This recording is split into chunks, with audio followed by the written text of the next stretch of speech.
pambansang sausawera na si RR Enriquez, may naging reaksyon o komento sa ngayon ay viral na issue ng mga Barreto at ng anak nilang si Claudia and the father Dennis Padilla and of course the mother Marjorie Barreto. Say ni RR, I know it will be very painful for Kuya Dennis na hindi man lang siya naging part ng entourage.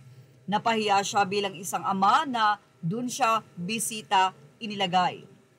But he needs to understand na yes, indeed, biological father siya, but that doesn't mean he can demand his kids to be part of their life whenever he wants, lalo na sa important celebration ng buhay ng anak niya.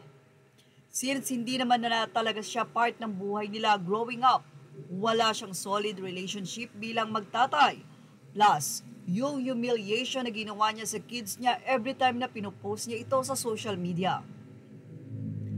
For him to witness the wedding, dapat grateful na siya because he knows in his heart na madami siyang pagkukulang at nagawang mali sa mga anak niya. How do you want your children to love you or accept you when every time may hindi ka gusto sa social media mo pinapadaan? Pero siguro para sa akin, sana na-inform siya na he's not part of the entourage, na yung heart niya, i-attend pa din ba siya or hindi na.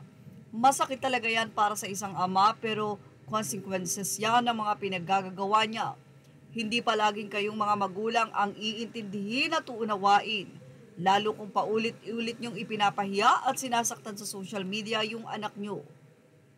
Both parties are may mali at pagkukulang. I think he crossed the lines naman na talaga for humiliating his kids on social media. Putting them in situation na everyone bash them because they think wala silang kwentang anak. In fairness to kids, I find them respectful pa din dahil never ngang pumatol ang mga anak niya sa kanya sa social media. Anyway, in God's perfect timing, maghihil din kayo. What's done is done, ibalato nyo na sa anak nyo ang wedding na yan at siya naman ang bida dyan, hindi kayo. Sabi nga ni Danny, don't let anything or anyone dim the light of this moment. Samantala, kahit na nga nag-explain si Marjorie, tila ang ilan ay may negative pa rin na isipan sa nasabi nga pong ina nila Claudia. Pangit sa babaeng ikakasal na maglalakad papuntang altar, ikaw lang mag-isa, bakit patay na ba ang mga magulang mo, say ng ilan.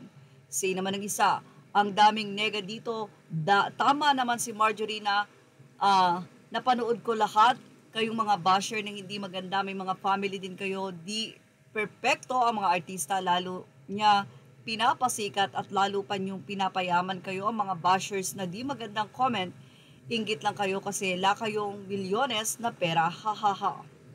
Ilang netizen naman ang sinabi na maniwala ka naman sa sinungaling at mata pobre.